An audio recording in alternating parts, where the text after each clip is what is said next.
Hello, Buzz's Retirement Garage, the ramblings of a retired lunatic. Actually, a guy who's just having fun in retirement. Chapter 9, Episode 9. The title, PSA, Health PSA, and a couple sports stories.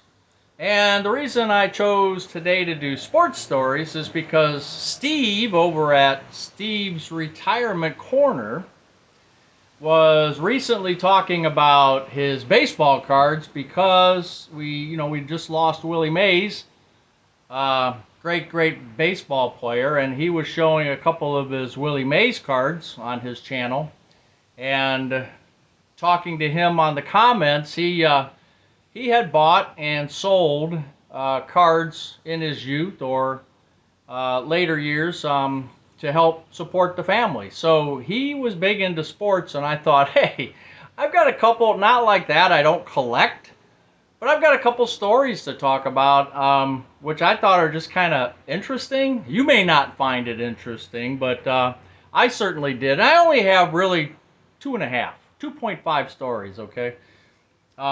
So grab your soda or your pop, whatever you call it where you live, your beer, your coffee, your tea, your iced tea, whatever it is. Sit down for a minute and listen to the lunatic talk. Anyway, let's start out with why I didn't shave. Here's the PSA, the health PSA. I told you before, drink water, okay? So you really do. You really need to drink water, especially in the summertime. If you're out in the heat, it's very easy at an older age to dehydrate. So make sure you drink your water. But I went to the dermatologist. So I didn't shave because you've probably noticed in my videos, I have a little mark here. I have some marks over here and on my eyebrow and on my forehead, as you might be able to see. So he called it keratosis, my dermatologist. And I'll mispronounce these words, and you dermatologists and nurses and doctors out there will scold me for that, and that's okay, because I sound out words a lot. If I don't know them, I just sound them out. So there's two types of keratosis, at least two types, and this one here is basically age-old spots, okay? They're not a problem. And these are just some of your skin problems. There's also a lot of other issues, but for me, in my face, it's called keratosis. So this one is age spots, and I won't try to pronounce it. It's age spots. This is actinic keratosis, which could lead to cancer. So this one on my eyebrow, right here, which he froze these, that's why they look a little weird, and that's why I'm not shaving. He froze this one here, which was just a little white. It almost looked like a callus up here. And what I would do is I would take a stone, like in the shower, you have a stone sometimes, wipe off, if you have on your feet or whatever, you get some calluses. So I used that stone to take it off, and sometimes I've even used my razor and just barely nicked it to take it off. Well, it kept coming back.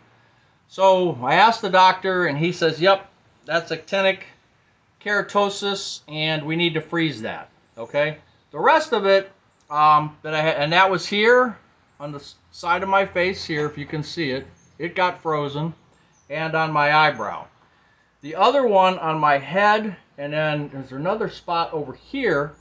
They're this type of keratosis, which just basically age-old spots, which he froze those too, so I should be good to go, but that's why I'm not shaving. And my PSA, you're getting older. Many of you are getting older.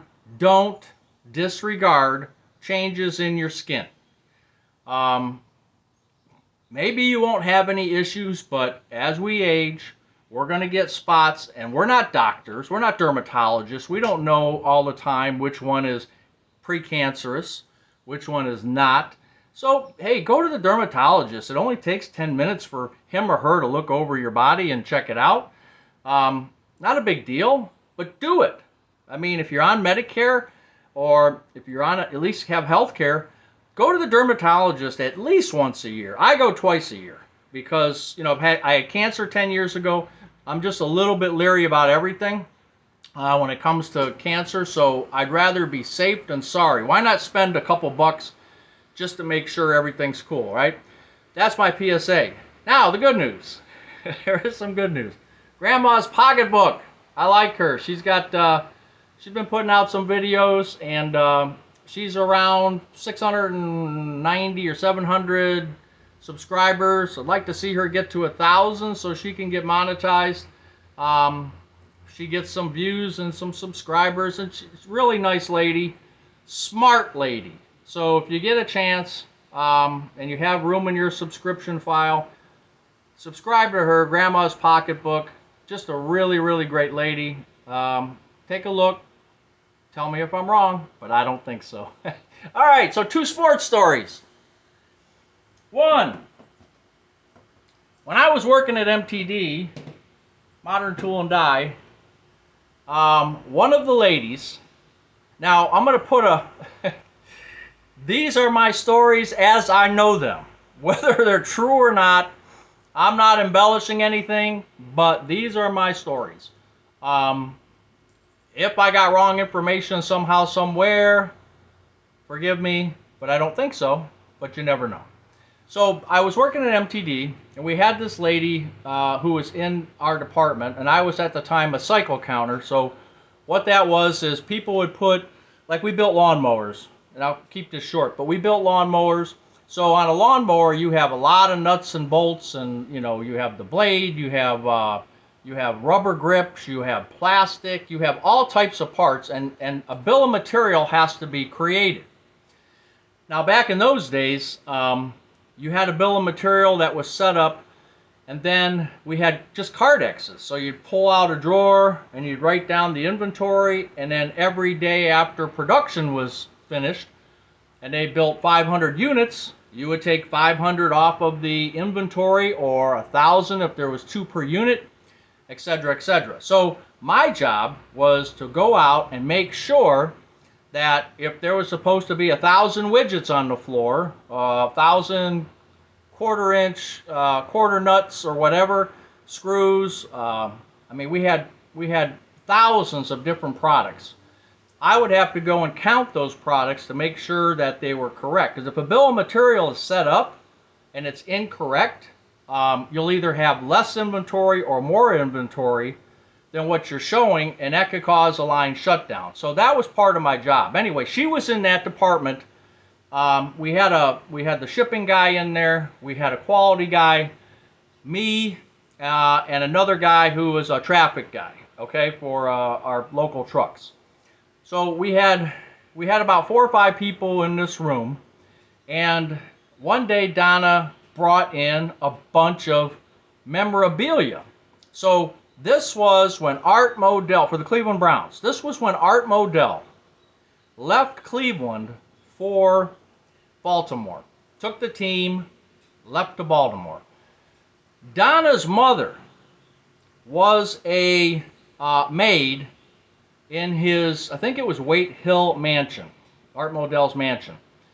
So once we found that out, of course, we wanted to hear some stories, and I won't get into all the stories. I will say, though, she never had a bad word for Art Modell. Now, maybe one of his sons, but not for Art. So even though he's probably the most hated guy in Cleveland, even to now, we never had, or she never had, her mom never had a problem with him. And he was a good boss. Her being the maid, he treated her really well. So that's that. But anyway, when he moved to Baltimore, he just basically gave everything away. I mean, he had so much memorabilia. Remember, he started the Cleveland Browns way, way back. He was in the NFL for a long time, so he had collected a lot of things. And he gave up, or somehow Donna's mom got a hold of a bunch of stuff. So she brought it to work, and luckily, since I worked in the same department, I was one of the first people to get to see what she had.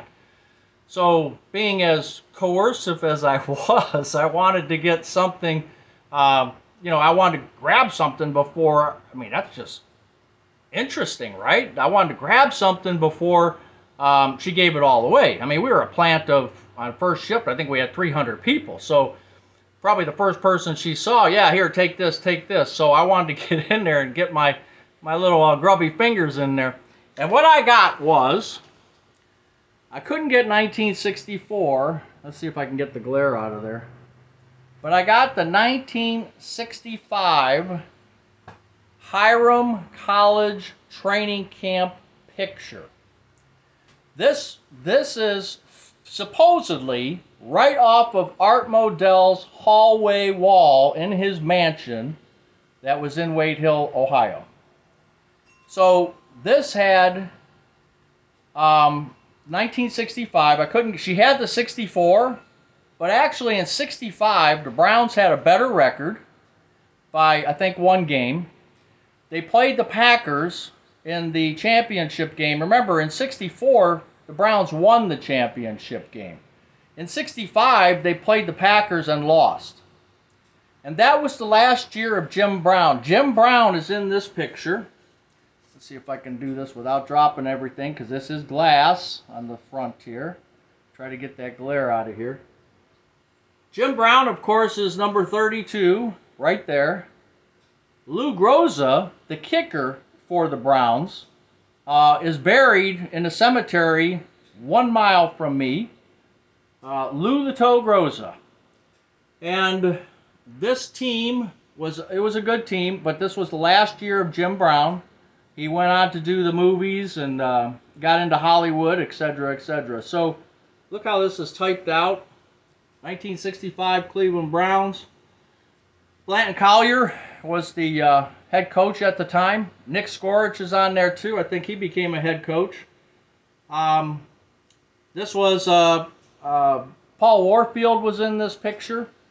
And some local great offensive linemen like Gene Hickerson and Dick Shafrath and etc. So this came from Art Modell. And I think that's really interesting. So I've held on to it. The frame was actually framed in Berea, which is where the Browns train, still train to this day. So interesting to have that. Now, my .5 story. I was taking my parents and picking them up when they would go to fly to, not my parents, sorry, my in-laws.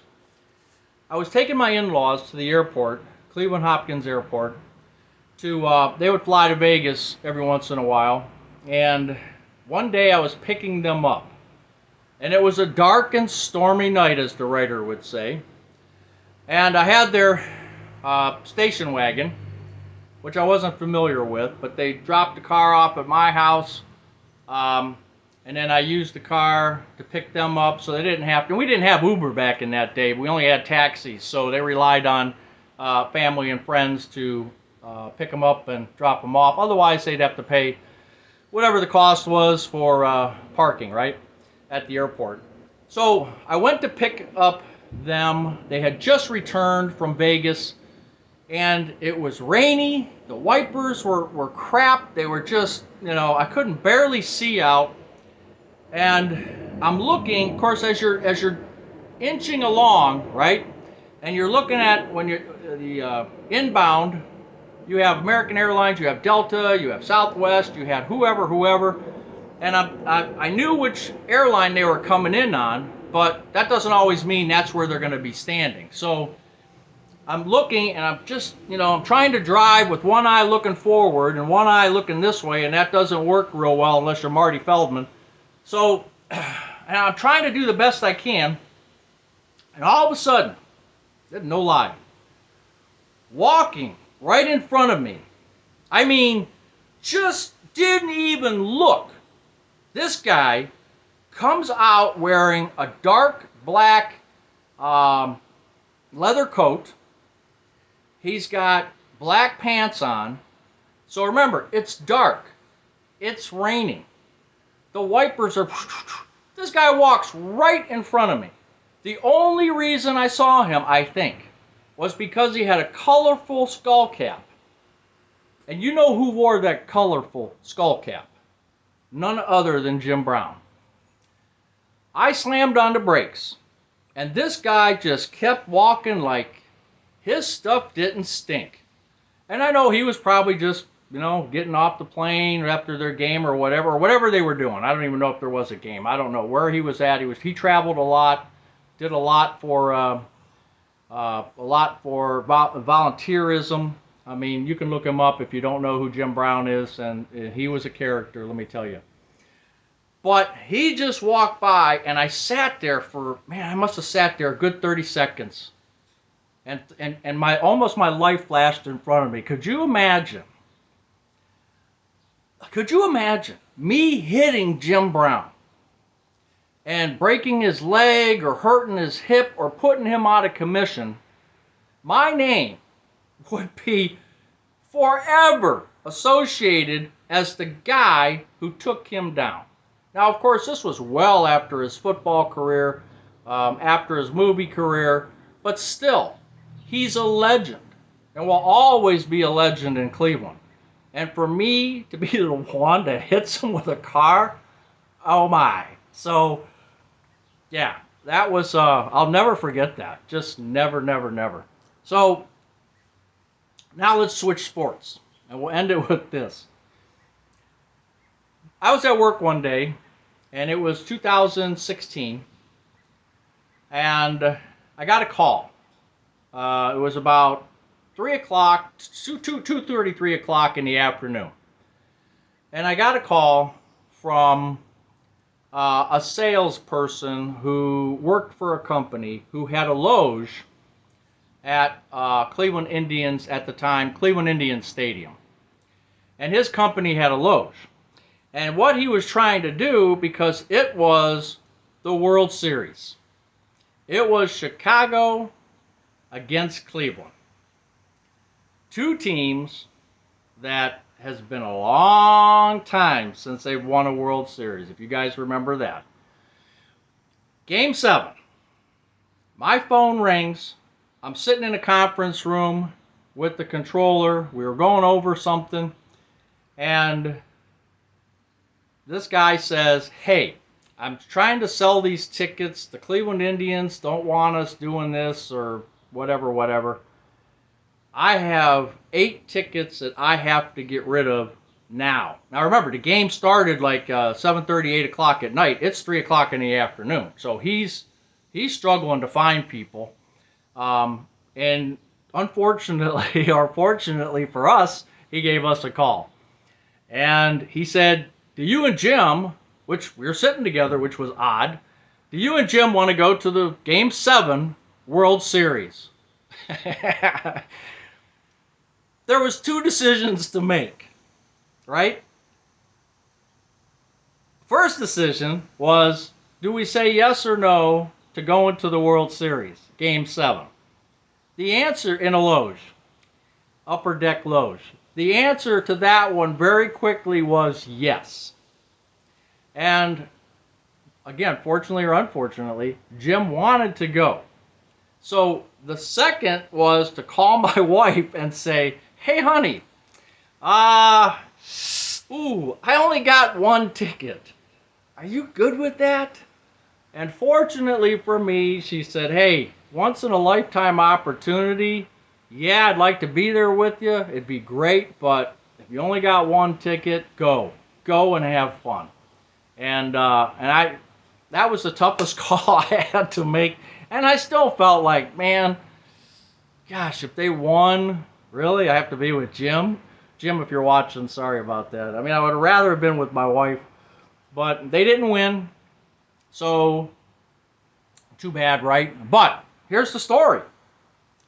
So, if you remember this game, now I'm sitting at the game. I'm not watching it on TV, but from what I understand, LeBron James, because this was the year that the Cavaliers won their first championship, so LeBron and the boys were up in one of the loges, and JR and everybody, they were having fun, and so they would show them quite often, I guess. And there was another guy there in another loge. So the story was, one of the salespeople that I dealt with, Scott, He sold steel, still does, sells steel for a company. He has a daughter and the sister. So his daughter, his other daughter, and one of the daughter's boyfriends were downtown.